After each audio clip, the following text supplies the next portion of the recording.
Engkau Tuhan bertahta di atas pujian penyembahan umat-Mu. Dan pada malam hari ini pun kami hendak mendengarkan sebagian daripada firman-Mu yang disampaikan hamba-Mu Bapak Kepala Sidang Tuhan. Pengurapan khusus Kau berikan atas hamba-Mu supaya apapun yang disampaikannya boleh kami mengerti dan kami bisa Tuhan Yesus merenungkannya dan kami hidup di dalamnya Tuhan. Berkati kami seluruh umat-Mu yang saat ini melaksanakan Zoom. Kami percaya pada saat kami mendengarkan firman-Mu, hati kami diubahkan oleh Tuhan, pikiran kami diperbaharui oleh Tuhan. Terima kasih Tuhan, berkati hamba-Mu, urapi Tuhan setiap perkataan kalimat yang keluar dari mulut hamba-Mu Bapak Gembala Sidang, biarlah sungguh-sungguh perkataan dari Engkau ya Tuhan. Terima kasih Tuhan, sembunyikan hamba-Mu jauh belakang salib-Mu, hanya Tuhan saja yang terlihat, hanya Tuhan saja yang ditinggikan. Terpujilah Engkau ya Tuhan, segala kuasa kegelapan, roh jahat di udara yang mencoba mengganggu kami, untuk kami fokus mendengarkan firman Tuhan, kami ikat, kami hancurkan kuasa-Mu dalam nama Yesus, demi nama Tuhan Yesus. Melainkan hanya kuasa Roh Kudus-Mu ya Tuhan, yang mengurapi, mengajari, meneguhkan hati kami, supaya kami dapat mengerti bahasa firman-Mu, dan kami tahu dan hidup di dalam kebenaran-Mu. Terpuji-pujilah Engkau ya Tuhan, syukur bagi-Mu, haleluya. Amin. Amin. Terima kasih Bu Sinta. Nah, anak-anakku sekalian, tetap dengerin Om ya untuk menyampaikan firman Tuhan ini. Karena firman Tuhan hari ini memang untuk orang tua dan juga generasi seterusnya, yaitu anak-anak juga ya. Puji Tuhan. Jadi pembacaan kita ada di dalam 1 Tawarikh 22 ayat 2 sampai yang ke-19.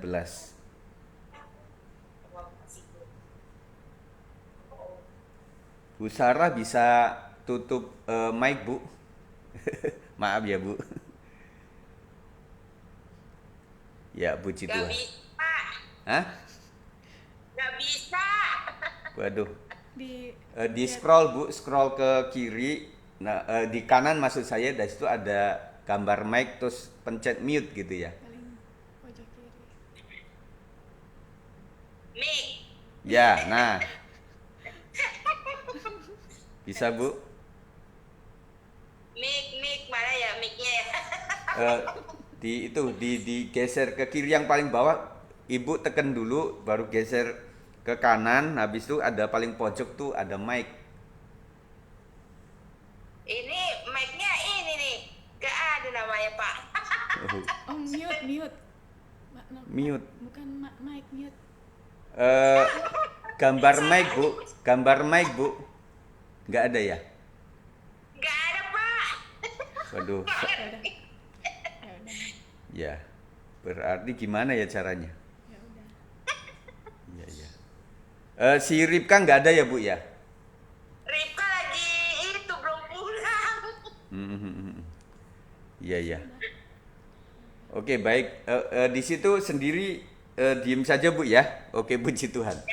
Ya nanti Ya, kita. Pak. Ya nanti kita ajarin lagi ya. Judulnya adalah belajar dari Daud yang luar biasa. 1 Tawarikh 22 ayat 2 sampai 19. Ini pembacaan ini kemarin sebenarnya. Persiapan untuk mendirikan bait suci, Daud menyuruh mengumpulkan orang-orang asing yang ada di negeri orang Israel, lalu ditempatkannya tukang-tukang untuk memahat batu-batu pahat yang akan dipakai untuk mendirikan rumah Allah. Selanjutnya Daud menyediakan sangat banyak besi untuk paku-paku bagi daun pintu gerbang dan bagi tupai-tupai, juga sangat banyak tembaga yang tidak tertimbang beratnya, dan kayu aras yang tidak terbilang banyaknya, sebab orang Sidon dan orang Tirus membawa sangat banyak kayu aras bagi Daud. Karena pikir Daud, Salomo anakku masih muda dan kurang berpengalaman, dan rumah yang harus didirikannya bagi Tuhan haruslah luar biasa besarnya, sehingga menjadi kenamaan dan termasyhur di segala negeri. Sebab itu baiklah aku mengadakan persediaan baginya. Lalu Daud membuat sangat banyak persediaan sebelum ia mati. Ayat 6, kemudian dipanggilnya Salomo anaknya dan diberinya perintah kepadanya untuk mendirikan rumah bagi Tuhan Allah Israel. Kata Daud kepada Salomo, anakku, aku sendiri bermaksud hendak mendirikan rumah bagi nama Tuhan Allahku. Tetapi firman Tuhan datang kepadaku demikian, telah kau tumpahkan sangat banyak darah dan telah kau lakukan peperangan yang besar. Engkau tidak akan mendirikan rumah bagi namaku, sebab sudah banyak darah kau tumpahkan ke tanah di hadapanku. Sesungguhnya seorang anak laki-laki akan lahir bagimu, ia akan menjadi seorang yang dikaruniai keamanan. Aku akan mengaruniakan keamanan kepadanya dari segala musuhnya di sekeliling. Ia akan bernama Salomo, sejahtera dan sentosa akan kuberikan atas Israel pada zamannya. Dialah yang akan mendirikan rumah bagi namaku, dan dialah yang akan menjadi anakku, dan aku akan menjadi bapanya. Aku akan mengokohkan tahta kerajaannya atas Israel sampai selama-lamanya. Saudaraku yang dikasihi oleh Tuhan, memang sejak ada raja di Israel, kemudian maksud saya sejak Nuh sampai kepada Yesus Kristus, kemudian kepada zaman raja-raja, itu hanya tokoh-tokoh tertentu yang memang disum, itu yang menjadi pengait satu dengan yang lain dari abad ke abad, mulai dari Nuh, kemudian Abraham, Ishak dan Yakub, kemudian sampai kepada Saul, kemudian Daud, Salomo. Nah, setelah itu memang kerajaan menjadi terpecah dan banyak yang memang tidak kembali kepada Tuhan. Nah, kita belajar daripada kisah Daud dan anaknya, ya, bapak kepada anak. Pelajaran buat kita adalah Raja Daud menjadi orang tua yang bijaksana. Nah, kita melihat Daud itu punya pengalaman yang luar biasa, pengalaman perang yang luar biasa. Terus kemudian masa kecil juga mengembalakan domba sampai dia mengalahkan Goliat, dan kemudian dia juga pernah bersengketa dalam artian terhadap Saul. Saulnya saja yang memang cemburu dan iri hati, dan bagaimana tikungan-tikungan, bagaimana dia melarikan diri, dan kemudian terjadi pokoknya suasana yang tidak enak sekali, dan kemudian itu menjadi pengalaman yang luar biasa.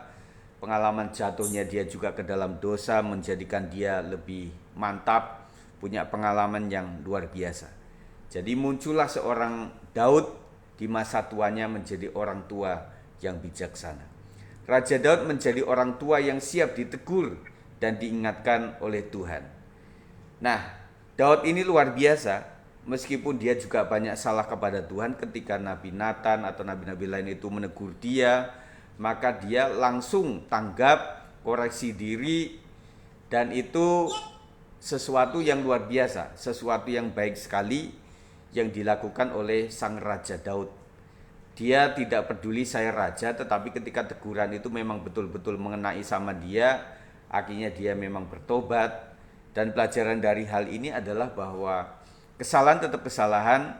Ketika Daud memang sudah bersalah kepada Tuhan, akhirnya anaknya juga tetap mati. Jadi saudara, kita belajar bahwa meskipun kita sudah bertobat, namanya efek dosa tetap kita alami. Daud mengalami itu sehingga membuat dia ditegur oleh Tuhan, diingatkan oleh Tuhan. Dia tidak lagi kekeh begitu ya, tetapi dia ikutin saja. Raja Daud menjadi orang tua yang bisa melihat dan menyadari keterbatasan orang yang masih muda, yaitu anaknya Salomo. Sehingga pengaruh posisi sebagai raja yang masih ada waktu itu dipakainya untuk menyiapkan yang dibutuhkan bagi pendirian bait suci oleh anaknya Salomo nantinya. Nah, dia tetap menggunakan, karena kerajaan itu tentunya sampai dia meninggal baru dia memang digantikan. Semasa dia masih menjabat, dia punya kekuatan, power, dan akhirnya dia mengumpulkan semua material-material yang dibutuhkan, bahkan sempat tidak tertimbang, tidak terhitung. Nah, itu adalah sebuah kebijakan orang tua. Tentunya tidak cuma zaman dulu, zaman sekarang pun tentunya orang tua juga pikir panjang, berpikir keras maksud saya ya, sampai pusing tujuh keliling untuk memikirkan anak-anak.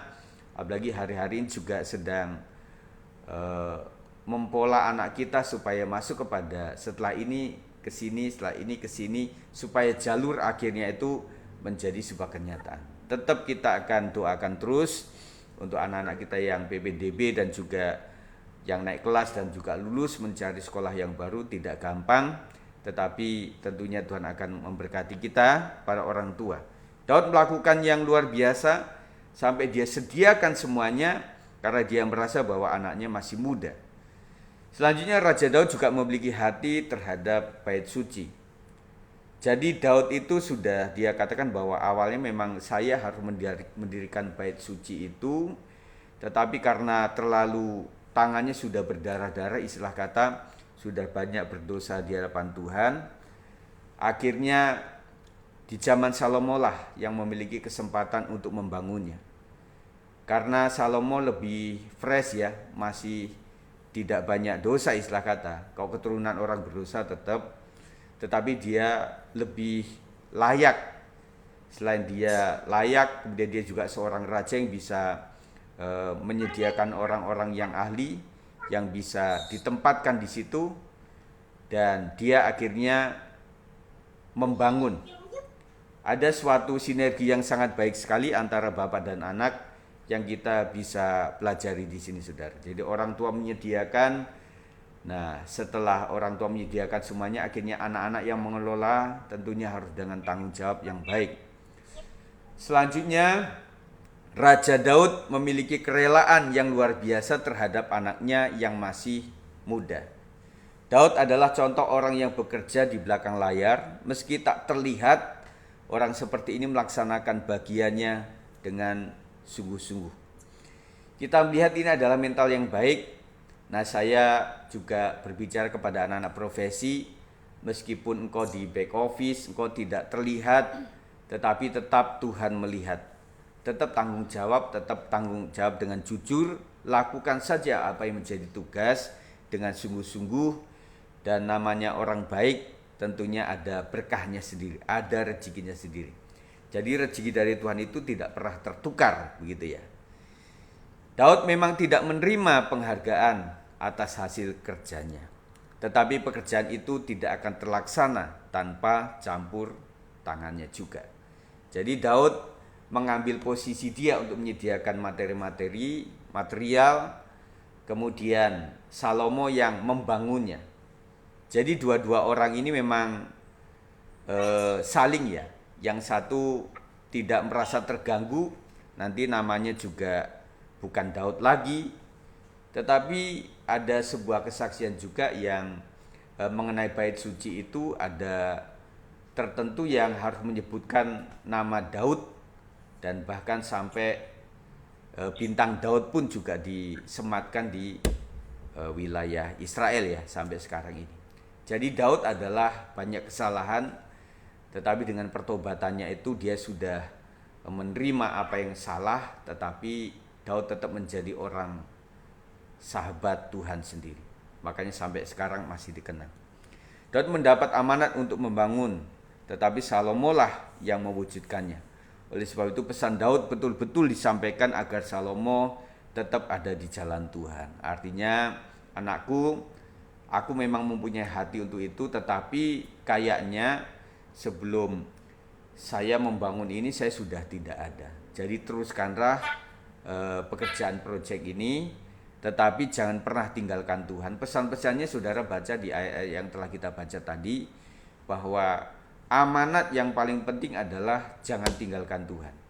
Tetapi memang betul di tengah-tengah perjalanan setelah membangun bait yang disebut bait Salomo itu memang luar biasa. Karya Tuhan, apa yang Tuhan kehendaki itu terjadi atas Salomo. Gereja membutuhkan suasana di mana yang tua mengasihi yang muda dan yang muda menghormati yang tua.